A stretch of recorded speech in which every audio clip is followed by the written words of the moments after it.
food is about basic rights, and food is fundamental. So leaving people behind to access food means the country is behind, the people are behind, the communities are behind, and the country will not progress until you have everybody together into it. The children need to be fed, the women need to be fed, the adults need to be fed, community, everybody needs food for their survival, growth, and food is also peace. Food is really fundamental for everybody. In India, COVID-19, while every other sector took a hit, it is agriculture which actually continued and continued to support. And I think this is something that not just the country, but other countries in the world need to learn from, like how investing in agriculture and particularly investing in terms of public stocks. These are very critical. So that means that when we have to cope with pandemics, we have the buffer stocks that are available for a country to be able to provide support to the communities.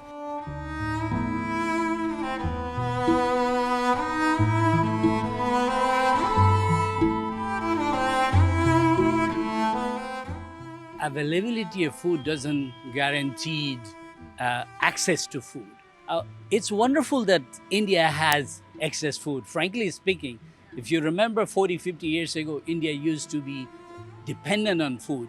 Had 40, 50 million tons, 60 million tons. Now India has 310 million tons. So bless the farmers, bless the right policies and program.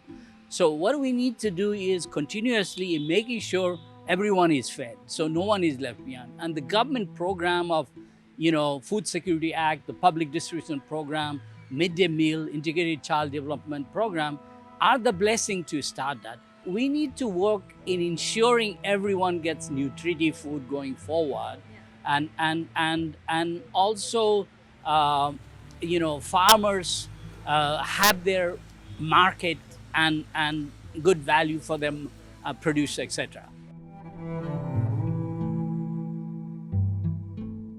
हमारे यहाँ पे जी बरसात इन दिनों में बरसात पे ही पूरी फसल निर्भर रहती है जी, और अगर बारिश से अब इस बार कम हुई है तो फसल में कम से कम 40-50% नुकसान है जी।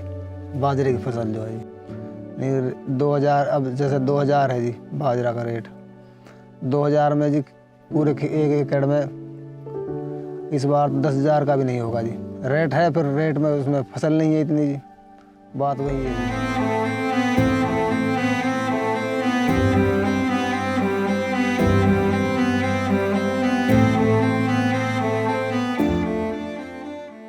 Now, of course, we are concerned in the face of these overlapping crises, especially climate change and the impact that these heat waves and flood events and such are having on agriculture here in India and every country in the world. We are concerned looking ahead, availability might become a problem in the next year, 2 years, 5 years ahead. So we have to prepare for that. But really, if we look across the world, something like 828 million people are currently hungry. Over 100 million of those have been added just during the COVID pandemic. And this numbers just continue to increase. If children don't have proper nutrition, they're not going to be able to learn. Maybe they won't even be able to make it to school.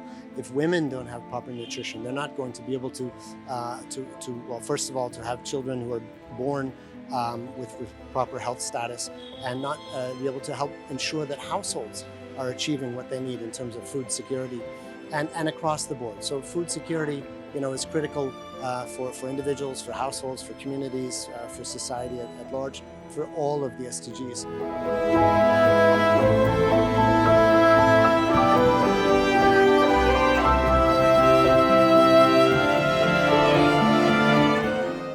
Billion people are eating the food that is produced by small-scale producers. And if you look at India alone, it is about 75 million households are small-scale producers that are themselves very often the most vulnerable to food insecurity.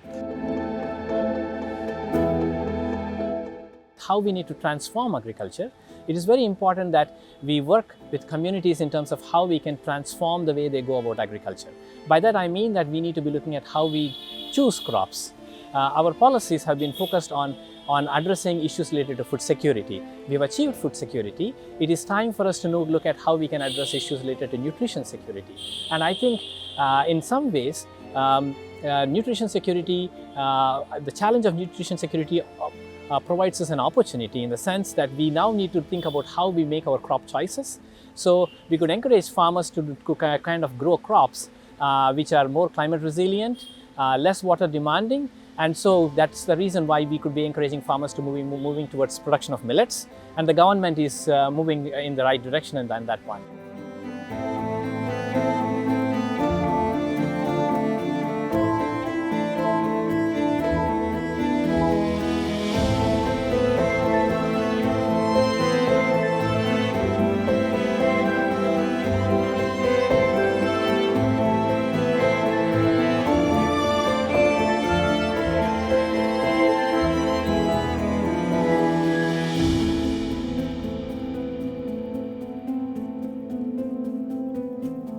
We have to look for adaptation. We have to look for resilience building. We have to support those people who really need help. And government must have safety net program and interventions like, public distribution or midday meal for children or nutrition package for women and children.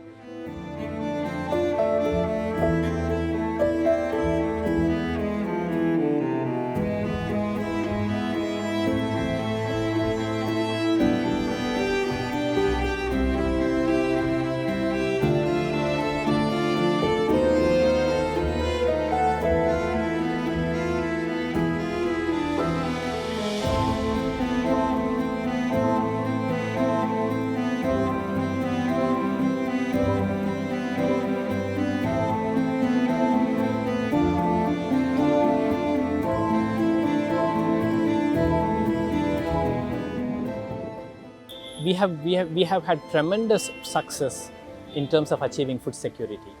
From where we were in the 1960s, despite the increasing population, we've been able to continuously increase our production levels and continuously over the last 5 to 6 decades and address issues related to food security. It is time for us to now try to address the issues of nutrition security. And I think we are also very well poised on that in the sense that we know that for ensuring sustainability of agriculture, we need to ensure better use of natural resources. And in a way, that means that we need to kind of diversify our basket and also diversify the food that we eat.